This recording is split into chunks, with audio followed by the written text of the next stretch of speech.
Située au pied de l'Atlas, au carrefour du désert et de la montagne, Marrakech est fondée au XIe siècle par la dynastie des Almoravides.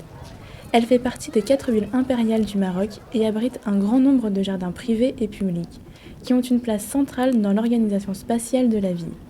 Le jardin de l'Agdal est le plus ancien jardin royal de Marrakech et s'étend sur toute sa partie sud. Il n'a pas un usage privatif comme les jardins islamiques traditionnels. Monsieur Fedal Abderhadi habite la partie ouverte au public et nous parle de l'histoire de ce jardin et de sa représentation pour les Marrakechis. L'histoire du jardin de l'Agdal, Agdal c'est un mot berbère qui signifie olivier. Il est créé à l'époque du Mouahad du XIIe siècle par Abd al-Moumen. Dans ce jardin, il y a 415 hectares. Il y a 31 000 arbres oliviers et plus que 200 000 arbres d'orangers. En plus, il y a des abricotiers, des grenadiers et des figuiers, en plus les palmiers dattiers. Le jardin de l'Agdal comprend également de nombreux bassins. Le premier bassin qui s'appelait Dar el-Hana, le deuxième bassin qui s'appelait El Ghersiya. Il y a d'autres petits bassins de l'autre côté qui s'appelaient Chouirjet et un autre bassin à la Ménara qui sert aussi pour arroser le jardin.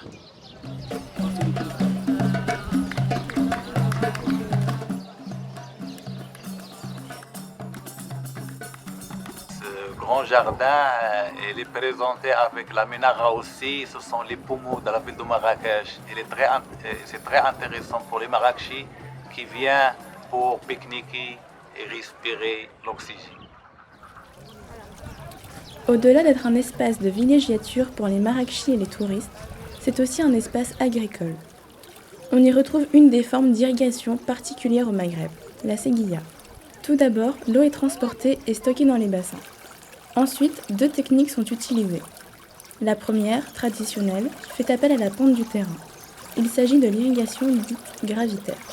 L'eau est acheminée depuis le bassin jusqu'aux parcelles. Il y a des canaux à ciel ouvert appelés seguilla. La seconde technique, le goutte à goutte, utilise des moteurs qui pompent l'eau des bassins. L'eau circule alors au milieu des parcelles dans des tuyaux percés à intervalles réguliers. En répondant uniquement aux besoins de la plante, elle permet de réduire la consommation en eau. Dans ce milieu semi-aride, l'eau est une ressource précieuse et sa gestion est au centre des préoccupations. C'est particulièrement le cas pour le secteur agricole. La partie privée des jardins de l'Agdal est l'un des sites choisis pour l'implantation d'une station météorologique. Kasbani Mohamed, qu'on appelle Simo, technicien des milieux naturels et ruraux à l'IRD, l'Institut de recherche pour le développement, s'occupe de la station.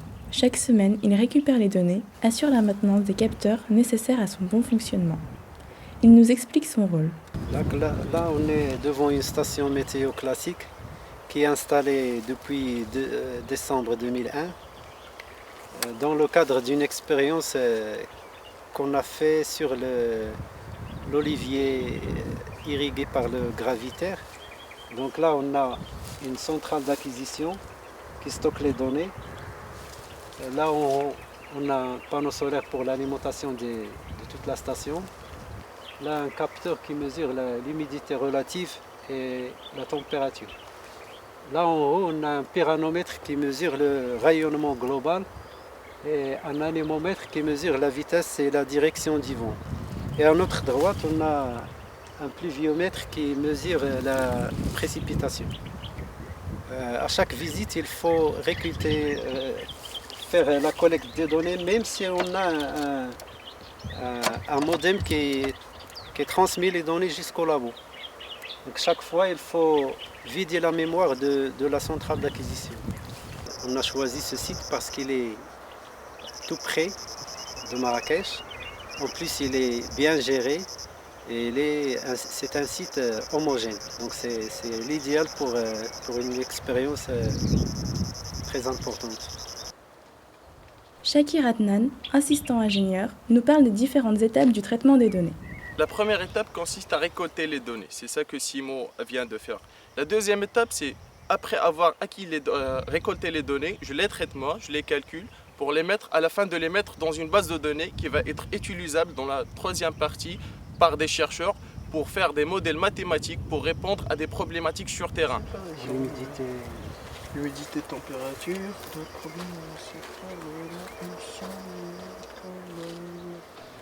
Ces données récoltées sont ensuite analysées par les enseignants-chercheurs pour la création de modèles.